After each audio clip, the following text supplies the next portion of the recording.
नमस्ते आप लोगों को। ये हमारा अशोक भाई के साथ दूसरा वीडियो है। अब हम बात करेंगे मेरे फेवरेट सब्जेक्ट इंग्लिश के बारे में।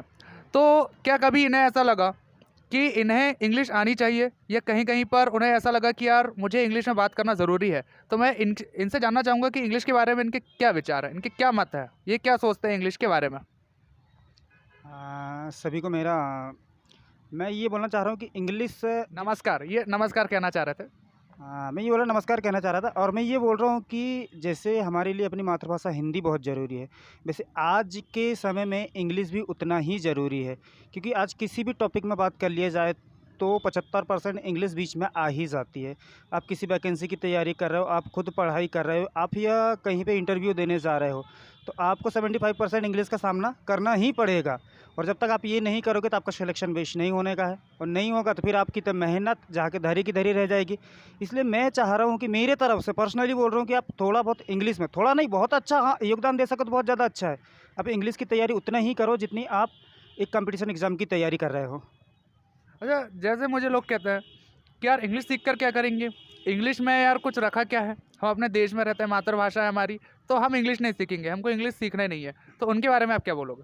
देखो, लोगों की थिंकिंग है, जो जैसा रहना चाहता है वो वैसे ही रहेगा, लेकिन जिसको आगे निकलना है वो तो ये करना उसके लिए बहुत ही ज़रूरी है। मैं यहाँ छिंदवाड़ा की बात कर रहा हूँ, चलो छिंदवाड़ा छोड़ ही देते, अपन चलते हैं भोपाल। भोपाल ही जा रहे हैं तो भोपाल में एक ऑटो रिक्शा वाले से लेके एक फुटपाथ वाले तक इंग्लिश में बात करता है, तभी आपको वहाँ शर्मिंदगी महसूस होगी।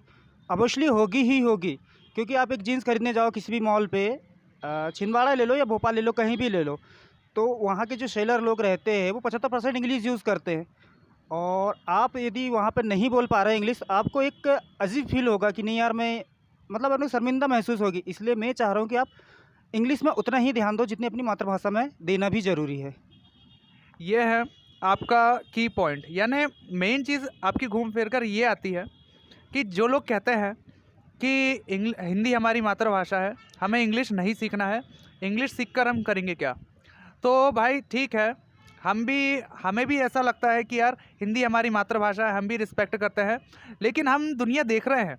दुनिया को देखते हुए हम मतलब ये जो बता रहा है, हम अपनी मनगढ़ंत चीज़ नहीं बता रहा है। ऐसा नहीं कि मैं इंग्लिश का ट्रेनर हूँ, ऐसा इसलिए नहीं बोल रहा, लेकिन मैं इसलिए बोल रहा हूँ क्योंकि मैं दुनिया देख रहा हूँ और लोगों की ज़रूरतों को महसूस कर रहा हूँ कि इंग्लिश हमारी हमारे लिए जो है बहुत ज़्यादा ज़रूरी हो चुकी है। और कई जगह पर ऐसा हो रहा है कि इंग्लिश के बिना काम ही नहीं होता। जैसे कई जगह पर ऐसा होगा, जैसे भाई का भी एक्सपीरियंस मैं लेता हूँ कि किसी जगह पर ऐसा फंसे हो कि इंग्लिश बोलना बहुत ज़रूरी लगा हो इन्हें, या फिर ऐसा लगा हो कि यार मुझे इंग्लिश आनी चाहिए थी, यार मुझे मतलब काश मैंने इंग्लिश सीखा हुआ होता। तो क्या इन्हें क्या कभी ऐसा लगा है क्या? हाँ, एक बार ऐसे मेरे साथ एक घटना घटी थी। मैं 2011 की बात करना चाह रहा हूँ, जब वो मेरा ग्रेजुएशन उस समय कंप्लीट हुआ हो गया था। मैं अभी तो बीच में सिर्फ अपना पढ़ाई कर रहा हूँ, तैयारी कर रहा हूँ कॉम्पिटिशन एग्ज़ाम की। बस मैं एक बार इंटरव्यू देने के लिए गया था, ये छिंदवाड़ा पे आईडीएफसी फर्स्ट बैंक का जो समूह बाँटती है उस बैंक में। तो वहाँ के जो इंटरव्यूअर थे उनने 75% मेरे से इंग्लिश में बात की।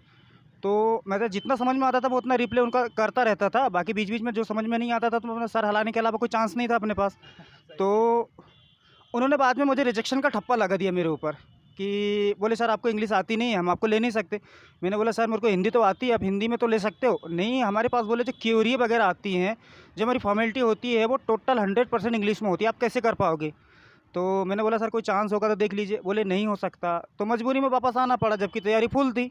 तो इंग्लिश का महत्व ये हो जाता है कि उस समय मेरे पास अच्छी खासी इंग्लिश की स्किल रहती, या मैं इंग्लिश पढ़ना जानता अच्छे से या बोलना जानता, तो उस समय हुआ हो गया मेरा। और आज 40,000 प्लस मेरा सैलरी हुआ था, ब्रांच मैनेजर हुआ होता, क्योंकि मैं उस साथ में मेरे दोस्त था जो यही छिंदवाड़ा में ब्रांच मैनेजर है आज।